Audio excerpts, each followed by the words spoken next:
Okay guys, I've been trying to get to this video for 2 days now, and I set up my stuff and I turn on all the perfect lighting and I brush my hair and I put on lipstick, and then I get interrupted. So I'm over it. I'm just gonna sit in my car and I'm gonna say what I need to say, and it's gonna be great. So for the last couple days, I've been really pondering the idea of the difference between gardening and farming.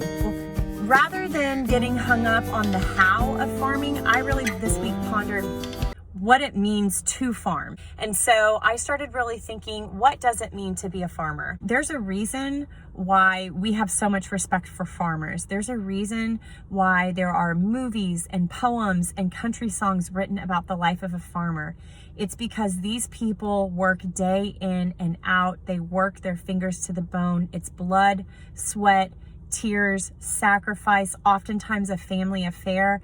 And it is no different when it comes to running our business in the world of real estate. To me, a farmer is somebody who wakes up early and works from sunup to sundown. I don't think anybody would dispute that if you know a farmer or have watched any movies where there's farmers in them.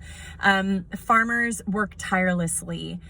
They are sacrificial and they're dedicated to their project, to the mission, and to their land.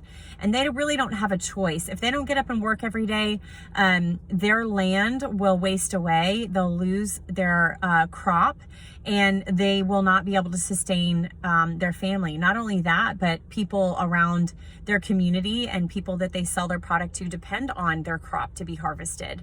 So we know that a farmer has to work tirelessly, and that they must have a strong work ethic. Farmers understand that if they don't work on their farm won't work for them. So that's the first thing I wanted to talk to you guys about today, is that if you don't work on your farm won't work for you. The next thing I thought about when it comes to being a farmer is that you have to invest in tools. If you have acre upon acre, you probably have a tractor. And I looked up online yesterday, and people can spend anywhere from $25,000 to $150,000 on a tractor. But it's necessary in order to be able to accomplish what it is they're trying to do, which is to grow and harvest these crops. So when it comes to being a successful real estate agent, you have to be able to invest in tools. Some of them are free, some of them are almost free, and then some of them can be quite expensive. Something like a CRM doesn't always have to be expensive, but I know a lot of people who hesitate to invest in a CRM because of the expense.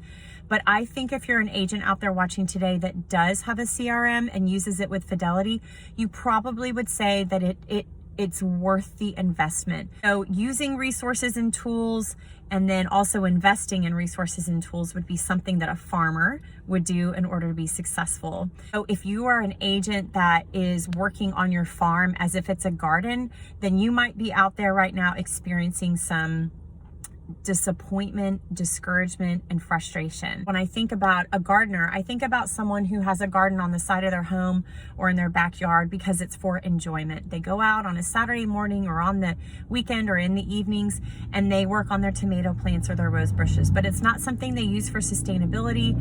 It's something, sorry about that. That scared me a little bit. A garden is something that is a hobby and brings enjoyment. It's not something that is used for sustainability. But what I would encourage you to do today is to think like a farmer, and then look at your farm and see if it's more of a garden, right? Is it something that you're tending to every couple of days? Are you skipping seasons altogether? Are you trying to cut corners in terms of how you farm an area, a zip code, or a neighborhood? Because sometimes you can do that with a garden, right? Like, we don't have to go out to our garden every single day and water it. We don't have to prune things on a daily basis. I would say that a farmer has to get up every single day and work with relentless determination. And that's something that you have to have in this business in order to be successful. And then the last thing that I would say before I shut off my phone and move forward with my day here would be that a farmer has to be sacrificial. They have to have a plan, and they have to know exactly how they're going to execute their strategy.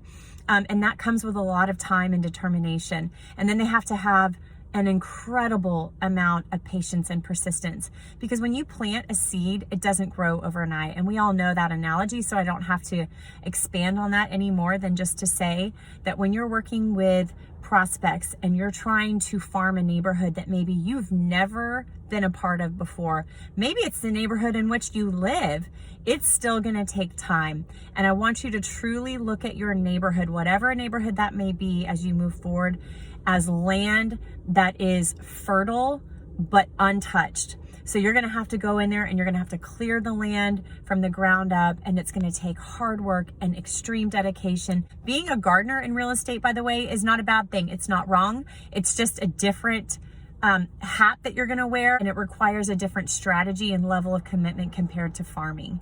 Hope that encourages you guys today. I'm SA Title Girl. I would love to be a part of your life this year in San Antonio and the surrounding areas. I would love to help you grow your business. I'd love to encourage you. Please don't hesitate to reach out to me, and don't forget to like or subscribe below. You can also find me on Instagram and Facebook by the same name. Have a great day and take care. We'll talk to you soon.